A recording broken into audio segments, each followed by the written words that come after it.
Kohima, April 1944. The most important battle the Indian Army has ever fought. The Japanese 15th Army is trying to cut the last supply route into China, starve the Allied forces in Burma into surrender, and open the road to India itself. British and Indian troops are fighting for a district commissioner's tennis court, a position so small that the two sides are sometimes separated by the width of the net. The 14th Army, the Forgotten Army, as its own men will call it, is holding the line with whatever it has. And what the Indian infantry sections have, mounted on their bipods in the jungle and the hillsides of Nagaland, is not the Bren that the British Army carries. It is a weapon most people have never heard of. It is a weapon that Britain rejected, that France designed and abandoned, that America evaluated and declined, and that the Indian Army adopted in 1933 and never stopped trusting. The Vickers-Berthier, the light machine gun that nobody wanted except the men who actually had to carry it into the worst jungle fighting of the war. This is that weapon's story. Adolphe Berthier was a French military officer and engineer who began designing light machine guns in the early years of the 20th century. His initial designs, the Fusil Mitrailleur Berthier Model 1910, 1911, 1912, 1916, were a series of refinements on a gas-operated tilting bolt principle that he had been developing since before the First World War. The French Army, having already adopted the Fusil Mitrailleur Model 1924, passed. The United States Army evaluated a version in 1917, designated it the M1917, and declined to produce it when the armistice came. The British company Vickers-Armstrong, looking for a light machine gun to replace the aging Lewis gun and to offer as an alternative to its own water-cooled heavy machine gun, purchased the manufacturing rights to the Berthier design in 1925 and set up production at their factory in Crayford, Kent. They spent the next 7 years developing it through successive marks, lighter construction, revised gas system, bipod refinements, a 30-round top-mounted curved magazine designed to accommodate the rimmed .303 British cartridge. The weapon that emerged from that development process, the Vickers-Berthier Mark III, was one of the finest light machine guns in the world in 1932. The British Army trials that began that year would determine whether it would be issued to the soldiers of the Empire or consigned to history. The trials that ran from 1932 to 1935 were the most exhaustive small arms evaluation the British War Office had conducted since the adoption of the Lee-Enfield. Multiple weapons competed: the Sig Neuhausen, the Hotchkiss, and most significantly, the Czechoslovak ZBVZ 26, the weapon that would be modified for British service as the Bren. The Vickers-Berthier performed exceptionally. In endurance tests, it demonstrated superior mud resistance. Its gas-operated mechanism continued functioning after exposure to dirt and debris that caused other competitors to malfunction. The design had fewer moving parts than several of its rivals. Its barrel change was quick. Its rate of fire at around 500 rounds per minute was controllable and accurate. Those who fired both the Vickers-Berthier and the ZBVZ 26 in the trials reported that the Berthier was exceptionally stable and that its sight picture remained clear during sustained fire in a way that few other light machine guns matched. The evaluation board recorded the Vickers-Berthier as a strong competitor that performed well across multiple trial categories. The War Office chose the Bren anyway. The reasons given were weight. The Vickers-Berthier at approximately 11 kilograms was slightly heavier than the Bren at 10, and production cost, which made it less economical for the scale of issue the British Army required. The Indian Army, which had been running its own parallel evaluation and had its own production capacity at the rifle factory Ishapore in West Bengal, reached a different conclusion. In 1933, the Indian Army formally adopted the Vickers-Berthier Mark III as its standard light machine gun.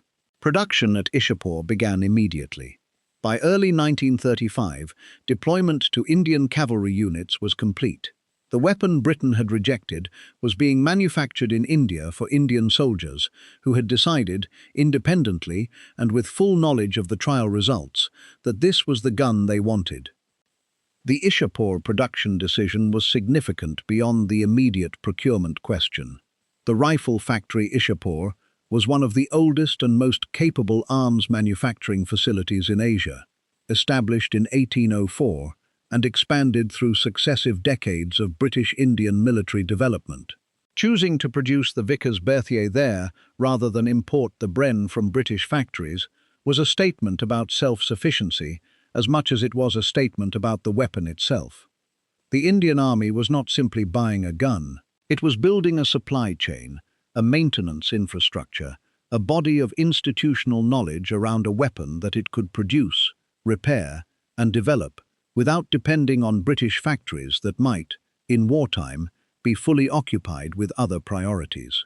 The Indian Army's procurement culture had developed through decades of operating at the periphery of empire, distant from British supply chains, dependent on local solutions, accustomed to making decisions based on what would work in the field, rather than what was most economical to produce in Birmingham.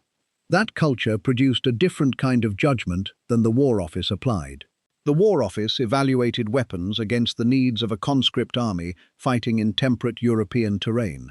The Indian Army evaluated weapons against the needs of professional soldiers fighting in deserts, jungles, and mountain passes across a subcontinent of extraordinary environmental variation.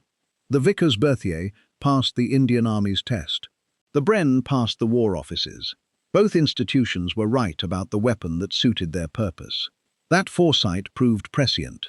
When the Second World War began and British production was strained to its absolute limits, the Ishapore factory was already producing Vickers-Berthiers at scale for Indian units. Battle losses in the disastrous early Burma campaign of 1942, the 17th Indian Infantry Division emerged from that retreat with fewer than 60 functional light machine guns of any type, were replaced through a combination of Ishapore Vickers-Berthiers and increasingly from 1942 onward, Brens produced at Ishapore after the factory converted part of its line. The two weapons served side by side. Indian soldiers carried both. They understood the difference between them in the way that only men who have maintained and fired both weapons in the field ever truly do. If you have made it this far and you are not subscribed, do that now. One click and you keep getting this kind of research. And when this video is done, leave a comment. The Indian Army had the trial results, the same data the War Office had, and reached a completely different conclusion. Which institution do you think got it right? The Burma campaign of 1942 to 1945 was among the most grueling land campaigns the British Empire fought in the Second World War. The terrain, monsoon jungle, steep river valleys, hilltop fortifications, dense vegetation that reduced visibility to arm's length, was the most demanding infantry environment in any theatre. In those conditions, the qualities that the War Office had evaluated as relative weaknesses became relative strengths. The Vickers-Berthier's slightly heavier weight was a disadvantage on a temperate European training ground. In the jungle, where a light machine gun team was crawling through undergrowth and setting up in improvised positions cut from the hillside with whatever tools were available, the extra mass contributed to stability. Ian McCollum of Forgotten Weapons, firing an Ishapore Mark III under test conditions, described it as having an exceptionally low rate of fire that made it controllable, and a sight picture that remained stable in a way that few other light machine guns had matched in his experience. The muzzle brake design, unusual among light machine guns of the era, contributed to this stability. A weapon that stayed on target during sustained fire was a weapon that hit what it was aimed at. In jungle combat at ranges where every round counted, this was not a marginal advantage. At the battles of Imphal and Kohima in 1944, the engagements that stopped the Japanese 15th Army and turned the strategic tide in Burma, Indian infantry battalions, equipped with Vickers-Berthiers, held positions that should, by any conventional analysis of the forces involved, not have been holdable. The 14th Army's official history credits the infantry's firepower in those defensive battles as decisive. The Vickers-Berthier was part of that firepower. It was not famous for being there. It was simply there, doing what it had been designed to do, in conditions that the War Office trials of 1932 had never anticipated and could not have replicated. The Vickers-Berthier's operational career extended well beyond the Second World War. Before Burma, it had seen its first major combat deployment in North Africa from 1940 to 1942, where Indian troops equipped with the weapon contributed to Operation Compass, the December 1940 offensive that advanced 500 miles in 2 months and captured over 130,000 Italian prisoners. Vickers-Berthier guns were mounted on vehicles for mobile fire support by units including the 8th King's Royal Irish Hussars, the weapon's reliability in the arid desert conditions proving the same mechanical robustness that had distinguished it in the Crayford mud resistance tests a decade earlier. The weapon that performed in the Libyan desert in 1940 performed in the Nagaland jungle in 1944, without modification and without complaint, because the principles that made it reliable in one environment made it reliable in the other. Dust and mud are different problems with the same solution, a mechanism with generous tolerances and fewer moving parts to go wrong. Indian reserve units were still carrying the Vickers-Berthier into the 1970s, more than 3 decades after the weapon had been adopted, and long after India had become an independent republic with its own defence procurement processes. The weapon's longevity in Indian service was not a function of inertia or shortage.